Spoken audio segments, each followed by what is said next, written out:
Release the Kraken.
Oh my God, I'm over that. That was extra long. Sorry, guys. Good morning, everyone. Sorry I started a little bit late, and then the intro is extra long. So I could have started just with that, and I would have been here at the same time.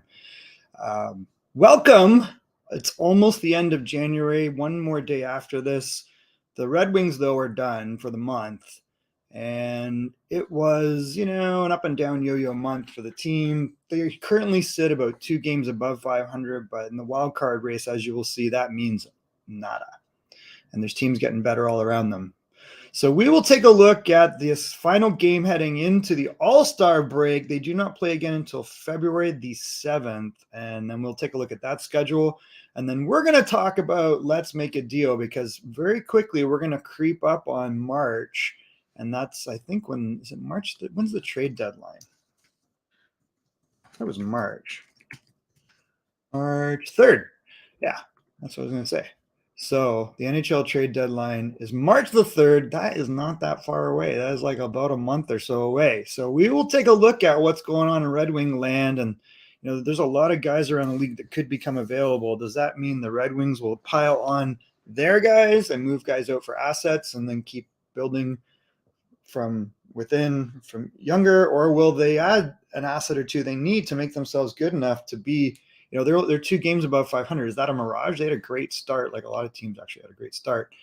But they've been, as we see, kind of average since then, which means below average. All right. So this game, we know our Mr. Shoe guy. The Red Wings are 21-19-8, wrapping up January. They do have games in hand, as we'll see, on teams ahead of them. This was a very close game, and I think I probably jinxed them because going into our preview, I said, well, this is a matchup of Husso versus Sorokin, and maybe it's Hellberg versus Sorokin. It ended up being Hellberg, but to his credit, Hellberg played very well. And the Islanders were like 1-8-1 in their last 10, or 1-9-0 coming into this game, or 1-7-2. Like they were not doing well, and we were like, hopefully the anecdote is not Detroit. Well, it was. Sorokin played a terrific game. So did Hellberg, though. This was interesting. Unfortunately, no points in this for him, but I thought he played quite well. So what's ironic is, the Islanders are 24-22-5. The Red Wings are 21-9-8. That means they have games on hand in the Islanders. So really the season, that's tight, but I don't consider the Islanders contenders at this point to make the playoffs. I kind of think that it's starting to separate a little, and we'll take a look at that. So, once again, the Red Wings win the faceoff circle. They do not outshoot the Islanders. And this was probably a telltale sign. It's becoming painfully obvious that they need some offense. And if they had a Jakob Vrana or if Tyler Bertuzzi were clicking, that would be real helpful. That would make a big difference. 0 for 4 for both teams on the power play. That doesn't help. 27 to 21 hits for the Islanders. So this tells you what type of game it was. And 12-10 close and block shots. But the score ends up being 2-0. And the game-winning goal is from his knees. Anders Lee, the captain, the immovable force in front of the net, going down to his knees and tapping it somehow between the legs of Magnus Hellberg to this point, like I said, to play very, very well. He was handling the puck well. He was making big stops. One thing that came out in this broadcast that I totally forgot about is Hellberg was originally a second-round pick. I mean, he's a little old now. I think he'd know what he is. But, he was, as I think Mickey Redmond pointed out, like at one point, thought of very highly. But, that's how things go. Tonight, St. Louis and Jets, that'll be interesting. The St. Louis Blues appear like they're going to be sellers too. I don't know what you think. Ryan O'Reilly, Tarasenko, a bunch of pieces could be on the board there. If you're St. Louis, do you regret, they lost Husso for nothing? I mean, thank goodness for Detroit getting him, but I mean, this would have helped them big time. I think Jordan Binnington got into another melee with someone the other night. That was not helpful. And the coach had already tried to call him out on his stupidity. I'm just, that's a little disappointing. Brock Nelson finished this off with his 19th. Nelson and Lee, the Twin Towers from Minnesota, the Twin Pines, 6'3" and 6'4". Continue to get it done for the Islanders here. This is good news if you're an Islanders fan, not so good news if you're Detroit. Fun fact, Jimmy Devellano, who built the Detroit Red Wings early on, my cousin, he was the assistant general manager and chief scout of the Islanders for 3 Stanley Cups of the 4. And then he went and became the general manager of Detroit Red Wings. We should have Jimmy on one day. And then he got a draft pick by the name of Stevie Yzerman. He's now the general manager, and everything's come full circle. A lot of stuff happened in between. Well, so we look at this, and I think a couple things. Gustav Lindstrom really surprising me because I thought he was a very reliable defender coming into this year, and I was really high on him. The guy who's played great is Jake Wallman, and as we'll see, he is due a contract if they want to keep him, or they got to move him. There's a bunch of other people that are due contracts. Otherwise, you got to think about moving them or just losing them. Ben Sherrod, this has not really worked out. Or at least he was not a minus on the night. So really, it was a fourth pairing that kind of was the good day, Clomp Sauce. The fourth pairing was victimized by the crazy goal by Lee, and then Nelson finishing it off. Oli Mata, who started out so well playing with Philip Ronek, is dropped down now to 12 minutes on the third pairing. So chinks in this armor all the way around. And you look at Detroit. Now they do have 3 games in hand on Philadelphia, 4 on Florida, the Islanders, 1 game in hand on Buffalo, 1 game in hand on Pittsburgh, and again, 4 on Washington. Tampa just, running away, which I am not shocked at. They now are just pulling ahead there quite a bit, 65 points. So then you look at, the Red Wings with 50 points to the Caps and Pittsburgh with 58 and 57, but there are games on hand. Good morning, Enertap. Thank you for joining.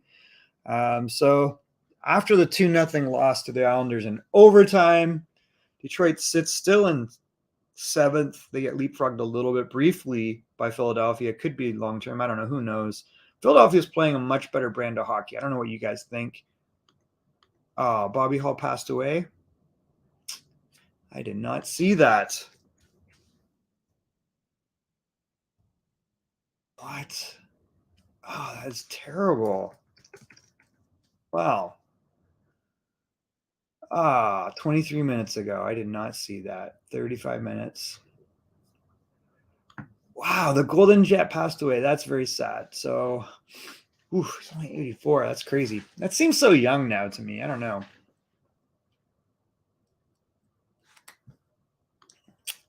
That is unfortunate. So, when I was coaching in Toronto, in the Mississauga area, I talked to Brett Hull Jr. and he has a great shooting instruction video with or Bobby Hall Jr. with Brett Hall doing the demonstrations. It's a great DVD if you ever find this.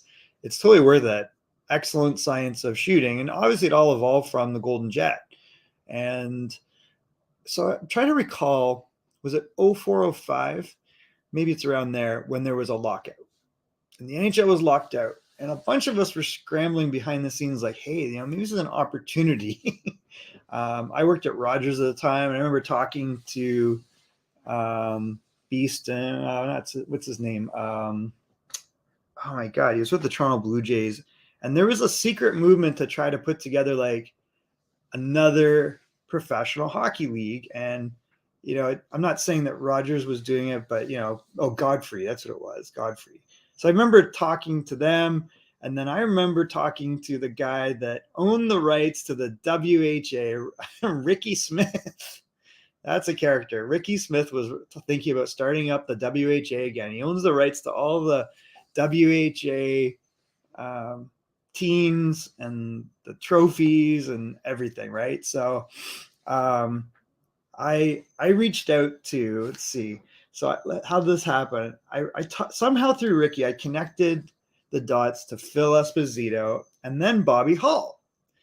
And Phil and I were going back and forth and talking about this potential of reviving the WHA as either maybe as a full 5-on-5 or maybe it's a 3-on-3 or 4-on-4 league. There was, lots of discussion. Nothing really came out of it. But I remember Phil's like, hey, we're in town. Let's meet up. He was there with his lawyer and Bobby Hall. And he said, hey, can you get us a box at the junior game? I'm like, wait, what? I'm like, I don't know about that. So I think I texted or called Mario Forgione, who was the owner of the Mississauga Ice Dogs then. And one of my mentor coaches, Mayor Chiquila, was there and Greg Gilbert was there. So I had a pretty good relationship with those guys. They were always very generous with their time and drills and helping out, good friends. Particularly Mario Chiquila. And I remember like messaging and calling, like kind of like not my thing, like, hey, Forgy, it's Michael Devellano, wondering if it's possible to get like a private box for Bobby Hall and Phil Esposito at the game tonight. And I'm like, oh my God, this is weird. What am I thinking? Of course they gave us one. So they gave us a private box. And I just remember going to the rink and Phil Esposito was totally showman. Bobby Hall was such a nice guy. And I just remember kids and people flooding up to the box in between periods and those guys signing autographs. And we were all talking and joking around. And nothing really came of that because the NHL eventually got back. And it was just such a daunting task of like, how do you get players? And what's the caliber of hockey? And how are you going to have broadcasting? And I remember Phil going, yeah, we could do this ourselves with the WHA. And it was just interesting. And, he was instrumental behind the Tampa Bay Lightning. And then Bobby Hall was obviously a legend. What a nice man. The whole Hall family were really cool. And then I just recently saw Brett. So Brett is actually in Nashville. And I'll have to, when I see him next, that's really sad. I'll see him at the Troubadour. Maybe I'll send a text to some friends that kind of are his neighbors. So rest in peace to Bobby Hall. What a legend. So many stories probably around that. His brother Dennis is, if you ever had Dennis at a coaching clinic, Dennis is a comedian. So that is sad news. I'm sorry to hear that. All right. So just to wrap up here, Detroit, they have games in hand, but you don't feel like they have any sort of forward momentum here. Their next matchup is pretty tough against the Edmonton Oilers, who are just suddenly killing it. And you look at Jake Campbell, sub 900 still, but 15-8-1. You can't be over 3 goals against. Hellberg has improved quite a bit. So this is interesting. Like his numbers, maybe not in the win-loss column, but, goals against ain't bad, and it's the save percentage is decent. He looked very good. I think he was a .930 on the night versus the Islanders, which I think the Islanders are like Detroit. They need a real sniper, and they don't have it. They can have Matthew Barzal and everyone around him, and that's it. And, Lee will get his goals, and Nelson will get his goals, but they really need someone high-end to play with Barzal. And you look at Edmonton, 7-1-2. They are just picking up steam. Zach Hyman, 13 points in 5 games, guys. He's got like 54 or 55 points on the season, 6 goals, 7 assists. Like, this is the guy that Austin Matthews didn't want to play with when Mike Babcock was there. There was a big controversy. I don't want to play with him. Okay, well, he's going to play in Edmonton and not necessarily even with Connor McDavid. Zach Hyman, I would never guess this from the days of 1992 birth year, GTHL, I mean, is there anyone better than him at that age group now? If you project forward, this is just pure spit and guts. Like, Tyler Toffoli was maybe a top player of that. Sagan, top player to that. Jeff Skinner, top player. And Jeff Skinner's having a very good year. Zach Hyman, I think, is outscoring all of them. What the heck's going on? Toronto Junior Red Wing, of all things. Wow, I never would have guessed that. So Detroit is 5-4-1 in their last 10, which is interesting. They lose regulation. I don't know. Is that right? I guess that is right. You look at how they finished the month, and I think they might have been at or just below 500. So if we take a look at this, they had 1-2 losses. Was the Florida an overtime loss? I think Columbus was an overtime loss. So I don't know. They were right around 500. They didn't, again, it's the escape velocity. Do they get like significant number of streaks and games above 500? Not really. So they end the month. They're just slightly above 500. And you look ahead to February, it's a short month, obviously. Edmonton and Calgary back-to-back, they are both like real tough competitors. Calgary on the cusp, and Edmonton definitely seems to catapult them into a playoff spot. Vancouver with new coaching, they have back-to-back games, and then they're back to Edmonton and Calgary playing in Detroit. And then they got Seattle, who's been ripping it up. So this is not good. I mean, they could have a real rough beginning of the month. Capitals are, kind of pulling ahead there. They're getting a little healthier. Backstrom scored his first goal the other night. They got thumped. They got thumped 5-1, didn't they? The Rangers are no slouch. Tampa is destroying people, although we know Detroit's had good success against them. But I think Tampa's waking up, ready. Again, you see teams like Edmonton and Tampa focused on the playoffs. And then Ottawa is suddenly on a winning streak. This could be a very bad month for the Red Wings. This is going to tell the tale. And that brings us to let's make a deal. If you are the Detroit Red Wings, are you a buyer or a seller? He is, right? And this looks cheap. And if you're Toronto and you gave up this guy, now seems crazy to me.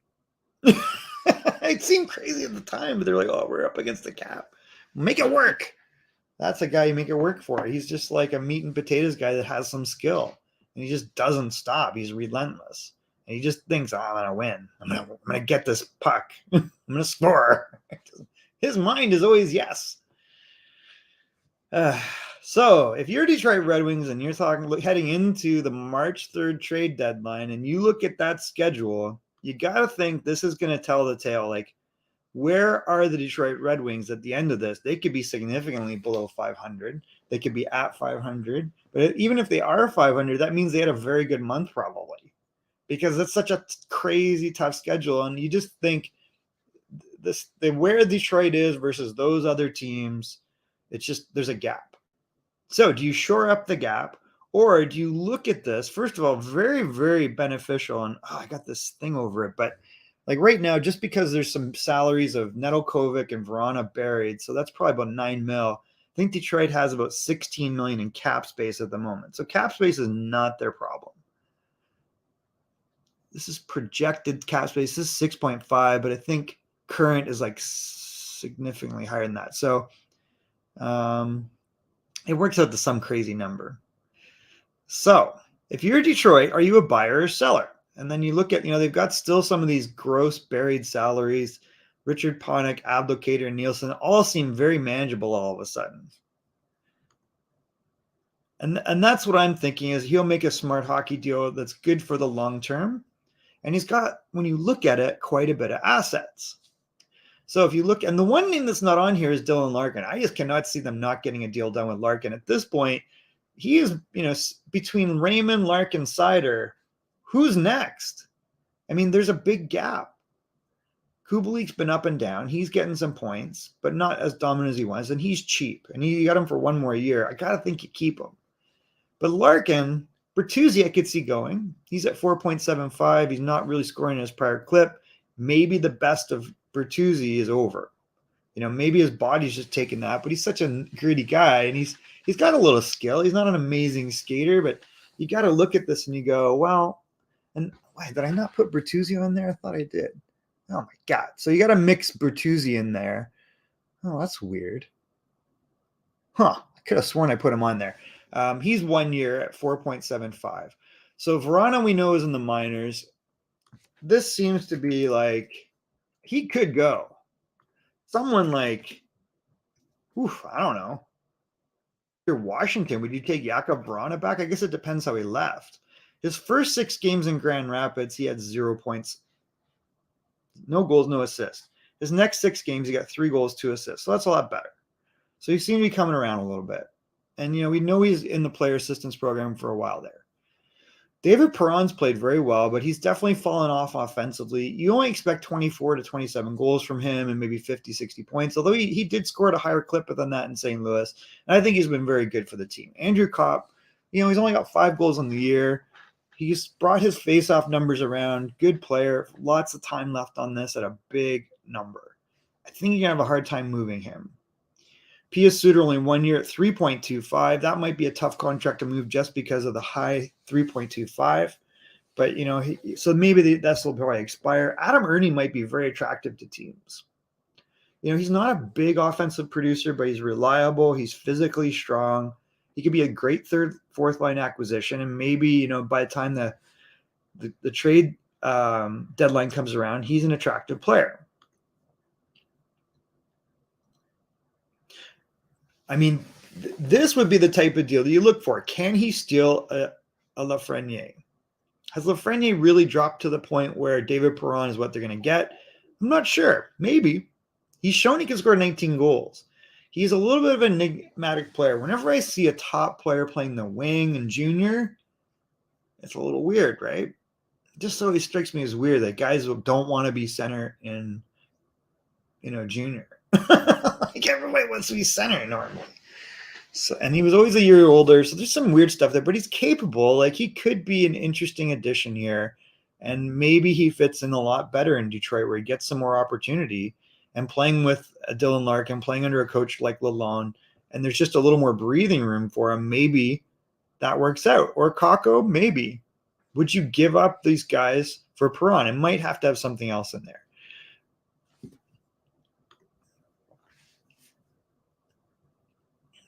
Yeah, I don't think that's going to happen to you. But, Kopp has history with the Rangers, but I don't see the Rangers taking on 5 years. I don't think Ben Sherratt might be attractive to a lot of teams because it's not like Ben Sherratt's kind of got him a little bit better. If you place him from the beginning in the right spot, and he knows his spot, because I don't think he knew his spot with Seider. It's like, no, we don't both go, buddy. You're the plug. I'm the guy that pinches up and creates offense. Like, let's get this straight. And Ben Sherratt wanted to do both. He's like, oh, man, we're both going to be great offensively. And then they both are minus 12 or 13. Jake Wallman has really worked out, and he's at 1 year, $1 million. He would be very attractive to teams, but I think he's only 26. Like, why wouldn't you re-sign this guy to $3-4 million a year? That might be, he's shown he can be the guy for Seider. He's got good offensive instinct, but more importantly, it's within containing and playing defense. Jordan Osterley, I think, will be attractive to a team right now. He's played very well. Hellberg's actually played very well. Now, does that solve their backup problem? I don't know if that's what they need. They need a guy that can go 35 to 40 games. Kubalik, he's been a little inconsistent, but he's got the points. Sundqvist, I think, would be very attractive to teams. You only got 1 year with this guy, 2.7. He's big. He's rangy. He has deceptively good offensive instincts. So there's a lot of assets here kind of in the middle that might be very attractive. And I think you're right. David Perron here would be attractive to a team that thinks that that's a veteran, savvy veteran that can – he's got high skill level. He brings it, in the playoffs. He'll bring it. I think he's been he's an inconsistent guy a little bit. There's something weird there, right? It's like he's either on or he's off, but he's on more than he's off. And it's not like he's off and he's killing you. He's just a little bit quiet. And he's a veteran guy that you put him around talented players and he'll elevate his game. Like, look at what he did even with Ryan O'Reilly, like in St. Louis. The numbers are significantly higher. So he's got some assets here, right? What do the Red Wings need? They need a top 4 defenseman. If they got a number 4 out of this, because it hasn't been Olli Mata, it hasn't been Ben Sherratt, although a lot of teams I think would take Ben Sherratt, put him in a better situation, and it would work out. And if you look at the big names that are out there, Bo Horvat would have to be a Dylan Larkin swaparoo. Why would you do this? I think Dylan Larkin at this point is a better overall fit for Detroit. If he's asking only $9 million, I think that's pretty damn good. He's just around or under a point a game. If you get a 70-point player for $9 million a year, you're pretty damn happy, especially with the cap going up. And it's going to go up. Jacob Chikrin is cheap, and the cost is a first-round pick. So you go, well, if Detroit gets a Jacob Chikrin on the left side to Moritz Seider on the right side, or you put him with Philip Hronek, woo, who has a better top three than that? Now, you don't want to give up a Simon Edvinsson for this. I think that would be a mistake. But you could conceivably give up a first-round pick, and then you want first-round equivalent. William Wallender's having a very good year in Sweden. Big 6'5" defenseman who can skate. A lot of teams would like that. And then you've got some other guys there that maybe you could package up, like that have some offensive upside. You could think through this, right? This is the type of deal that might make sense, where you're acquiring an asset that's still under contract, I think, for 2 more years at is he sub $5 million?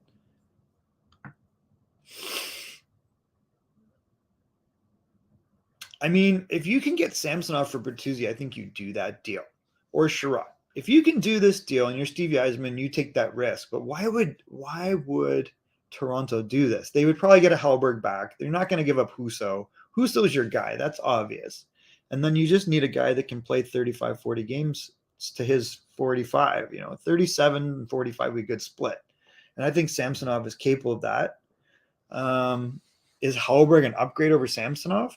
Bertuzzi would definitely help them, or Sherrod would definitely help them. And those might be more important pieces if you think Matt Murray's your guy. But I think, then they got the young goalie there in the AHL. Maybe you go for the young Swede in the AHL. Like, would you trade Bertuzzi or Sherrod for him?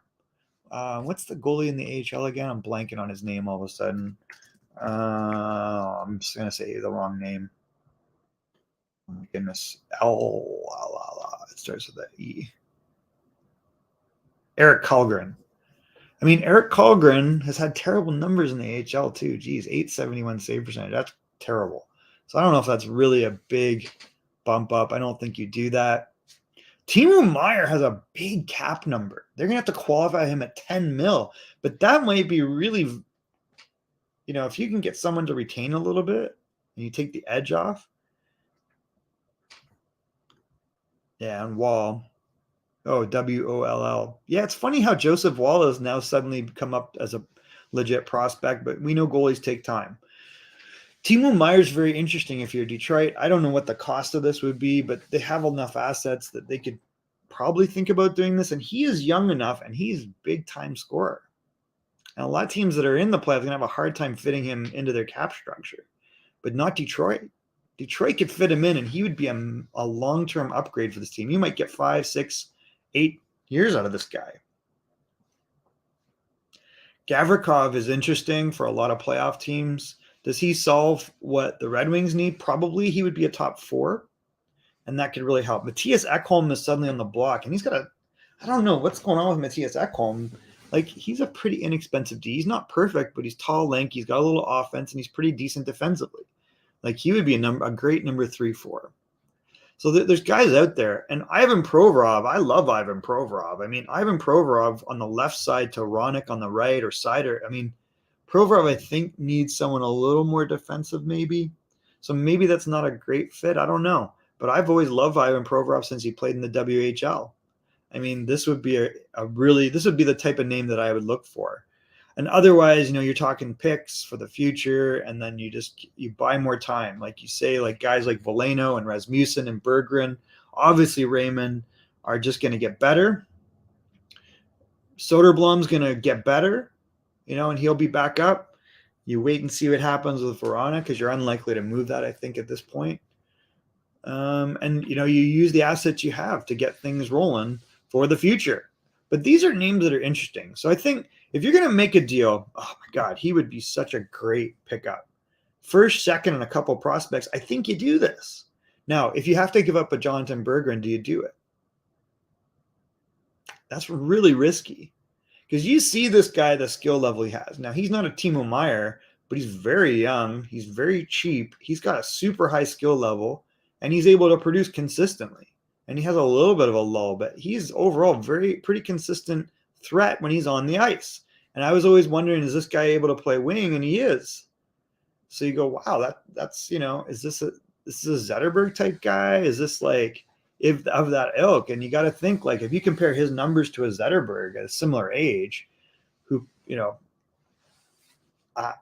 okay, that's Bergeron. Like he really is. Like it doesn't. I do not think that is a stretch. So then would you give up that knowing that that's the risk? Like you have a first, second, and a couple of prospects. Who are the prospects? Cross Hannes is not bad. So you got to think, well, Cross Hannes is a possibility. But is that enough? Probably not. Marco Kasper, I think that guy's looking like he could be legit.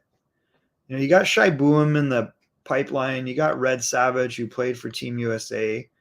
Those are later picks. William Wallander and Peter Niederbach, to me, seem like good potential pickups.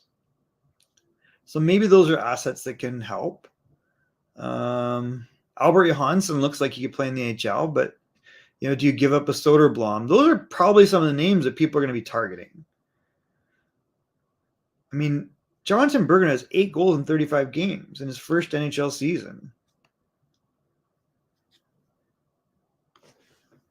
So, I mean, that would conceivably put him within striking distance of 20 goals.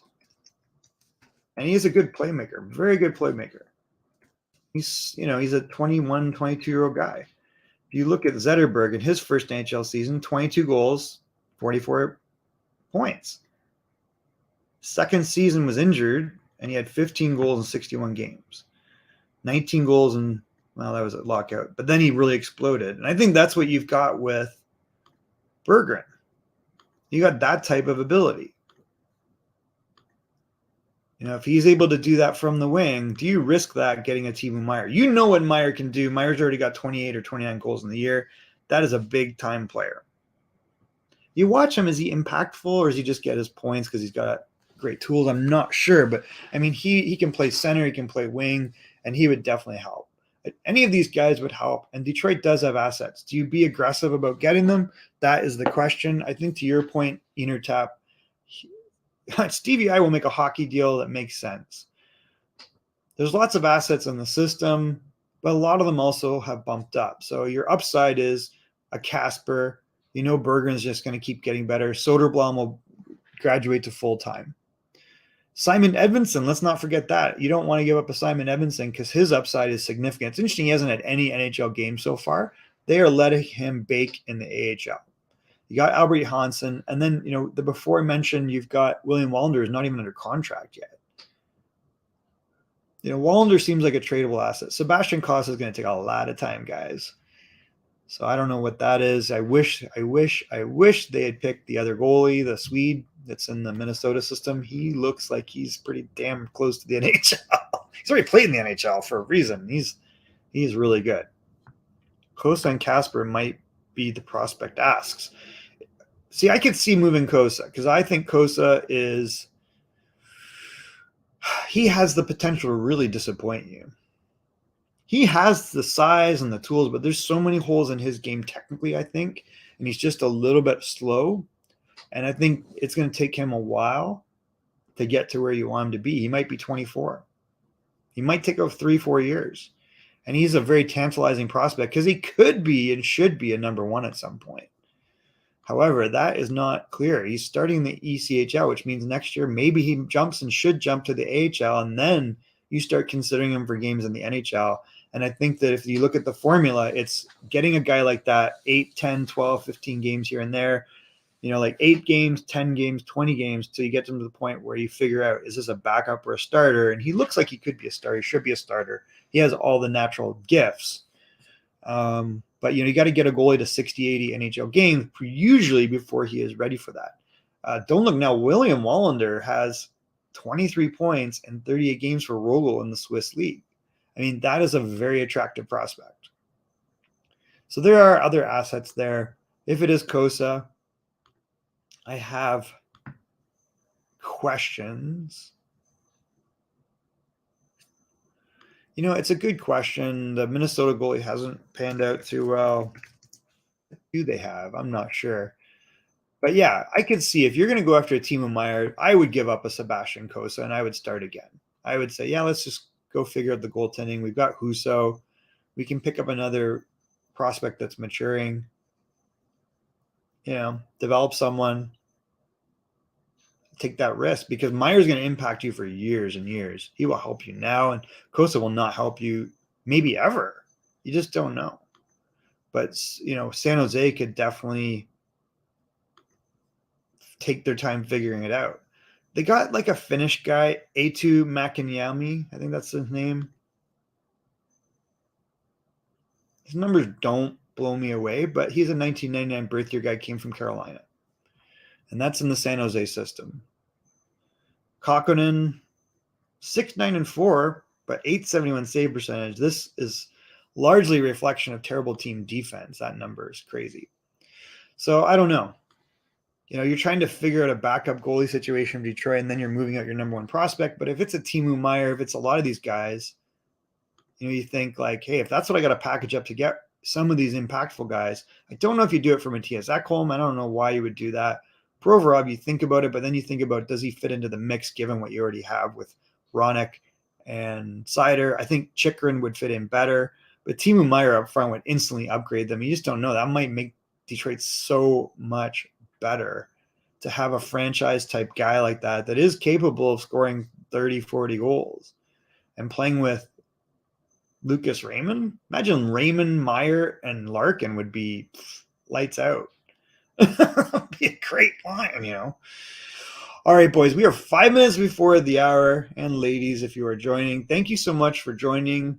It's fun playing Let's Make a Deal. We have some time with the All-Star break. Maybe we will take a look at this again. We'll try to come up with and see how the prospects are doing maybe on Wednesday in the Detroit system as we head into the All-Star break. Dylan Larkin, the representative. Is Seider in there? I don't know. NHL All-Stars. I don't know. Let's see. Who is the...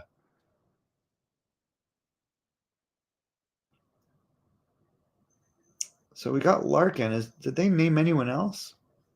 I think that's it. Yeah, that just seems like that's it. I don't think they named Seider. Yeah, he is established elite. So I think you make that move. If it's like Casa first and another prospect like a Wallander, or you kind of figure out it's across Hannes or someone. I don't think you give up Casper though. I think that would be the line that I would have to draw on that. I don't know. Casper could be a top second line centerman at some point, not too far in the future, but I think you have to make that assessment. I haven't seen him enough, but man, he looks good to me. The Austrian playing in Sweden and playing really well. But, you don't want to totally rob the cupboard, but man, Meier would make a big, big difference. And Detroit has the cap space, and that would, man, they might suddenly contend with games in hand, depending on how quickly they can pull that type of deal off, games in hand for the playoffs. You never know. If they could, they got some real tough games coming up, so the sooner than later. But if they wait till, the March 3rd deadline, you still probably make that. I think you still make that type of deal. And then you get, I don't think you do it for a Bo Horvat. I don't think you do it. Well, you'd have to think about what you do for Jacob Chychrun. I can't see giving up Casa for anyone else other than Meier, to be honest with you. All right, this is 3 minutes before the hour. Thank you so much for joining. Please hit the likes and subscribes. We will see you tonight, 9 p.m. Eastern, for Coach's Hockey Nation Live. And we have All-Star break coming up, so it's going to be one of those weeks where we kind of look at prospects and trade deadline and other opportunities. Have a wonderful day. We look forward to talking to you on Wednesday morning.